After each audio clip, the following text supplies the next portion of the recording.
Yo, what's up, you degenerates? Welcome to another deep dive. This time, we're going deep into the world of 50 Cent. 50 Cent. 50 motherfucking Cent. Think you know him. Think you know the story of how this dude went from slinging crack in Southside Jamaica, Queens, to being one of the biggest names in hip-hop, movies, business, the whole damn thing. Think again. Well, I know a bit about him, but I'm sure there's a lot more to the story. Oh, hell yeah. We're going deeper than a motherfucker, straight to the source, baby. Yeah. Wikipedia. And trust me, this shit's wilder than a pack of rabid chihuahuas. I'm intrigued. So 50 Cent, right. Real name. Curtis James Jackson III, born and raised in Queens, New York. And his childhood, let's just say it wasn't all sunshine and rainbows.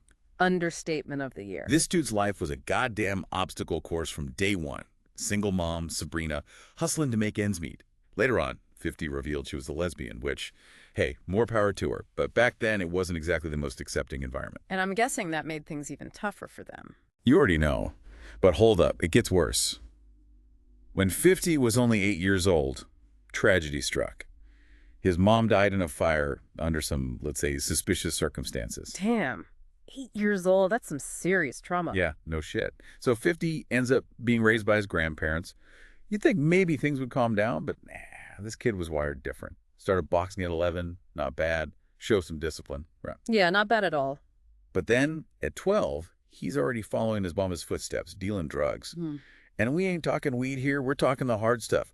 Bringing guns and cash to school like it's a fucking field trip. Yeah. This kid was living life on the edge before he even hit puberty. Sounds like he was destined for trouble. Oh, he found it all right. At 19, 50 gets busted for slinging crack. Could have faced 3 to 9 years in the slammer, but got lucky and landed in a boot camp instead. Served 6 months, got his GED, came out with a whole new perspective on life. So boot camp was a turning point for him. Maybe. Or maybe it just pissed him off even more. I mean, imagine getting a taste of freedom and then being locked up again. It's fuel for the fire, you know? Yeah, I get it. So this is where he becomes 50 Cent. Yep. Adopts the name after a notorious Brooklyn robber. It was like a symbol, man, a statement that he was ready to take what he wanted no matter what. And transformation. He was done playing by the rules. He had a new name, a new attitude, and a burning desire to make something of himself. And that something was music. Right? Bingo. 50 Cent was about to turn the hip-hop world on its fucking head. All right, so we got 50 Cent fresh out the fucking boot camp, ready to conquer the world. And music, that was his weapon of choice. But he didn't just stumble into the studio and start spitting fire, did he? Nah, he learned the ropes the right way. From one of the legends, Jam Master Jay of Run DMC. Jam Master Jay, that's the real deal. Old school hip-hop royalty. Yep, 50 was learning from the best. Counting bars, crafting hooks, the whole 9 yards. He even recorded a whole album with Jam Master Jay, but A whole damn album. it never saw the light of day. Lost takes, man. Always got to be some mystery, right? But that mentorship, that had to shape his whole approach to music. For sure. And it laid the groundwork for his first taste of fame. Fame. More like infamy, right? This is where How to Rob comes in. This track, man, it set the hip-hop world on fire. How to rob. What the fuck is that? Like a tutorial for aspiring criminals? More like a dark comedy roast of all the biggest names in hip-hop. Jay-Z, Big Pun, DMX, even the whole fucking Wu-Tang Clan. Yeah. 50 laid out exactly how he'd rob them step by step. This dude was either a genius or a complete moron. I mean, pissing off some of the most powerful figures in the industry before he even made it big. That's some ballsy shit. Ballsy and brilliant. How to Rob put him on the map. People were talking about 50 Cent, whether they loved him or wanted him dead, and sometimes it's hard to tell the difference, you know? I bet his enemies list was longer than my last bar tab. Right. But hold up, didn't this motherfucker get shot around this time? Like, a lot. Yeah, just as he was gaining momentum, he gets ambushed outside his grandma's house, 9 shots. 9. Holy shit, someone really wanted to shut him up. It was brutal. Left him with a permanent scar on his face, a bullet fragment in his tongue, and his record deal with Columbia went up in smoke.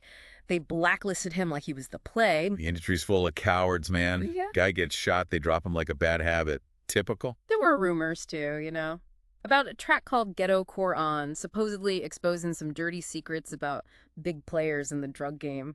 Maybe 50 knew too much. Sounds like a conspiracy theory cooked up by some paranoid stoner. Could be. But either way, 50 was in a bad spot.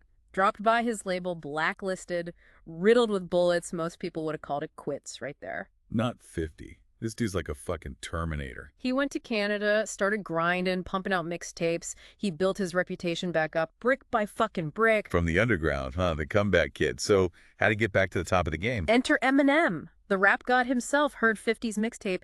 Guess who's back? And he knew this was something special. Eminem.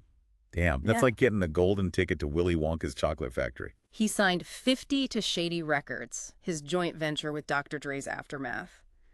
Talk about a power move. Shady Aftermath, 50 Cent. That's like the Avengers of hip-hop, man. And they were about to change the game forever. 2003, right? Yeah. Get Rich or Die Tryin drops, and the world explodes. It's a phenomenon. Debuted at #1 on the Billboard 200, sold millions of copies. Every club was blasting in Dat Club. 21 Questions was on every radio station. In Dat Club, that shit was everywhere. I remember hearing it at the gym, the grocery store, even my grandma's bingo night. 50 Cent was unavoidable. But he wasn't satisfied with just music, was he?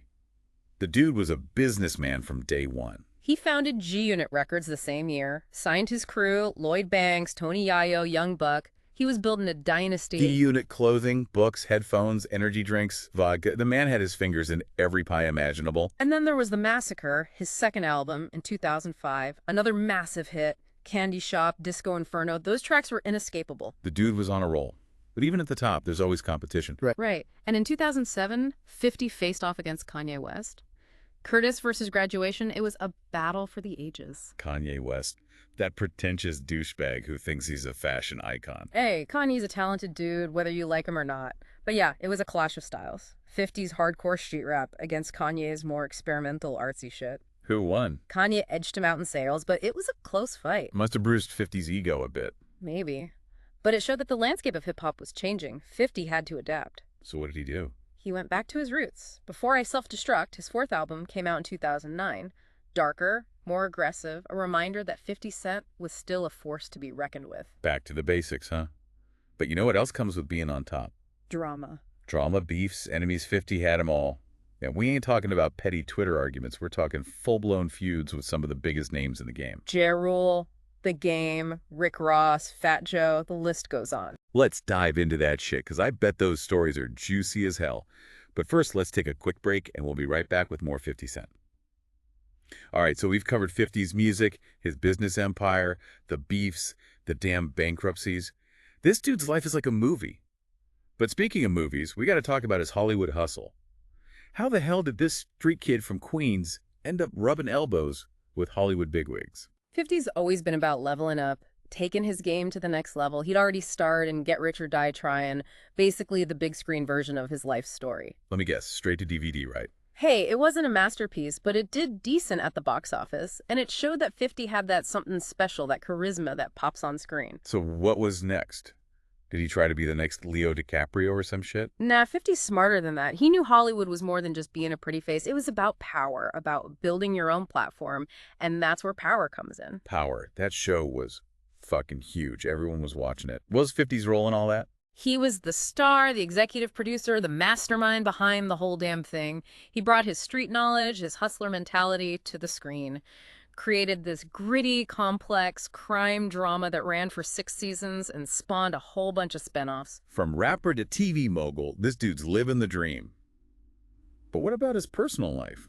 Did he ever find time for family with all this shit going on? He's got 2 sons, and his relationship with his oldest, Marquise, well, it's been pretty damn public and pretty damn messy.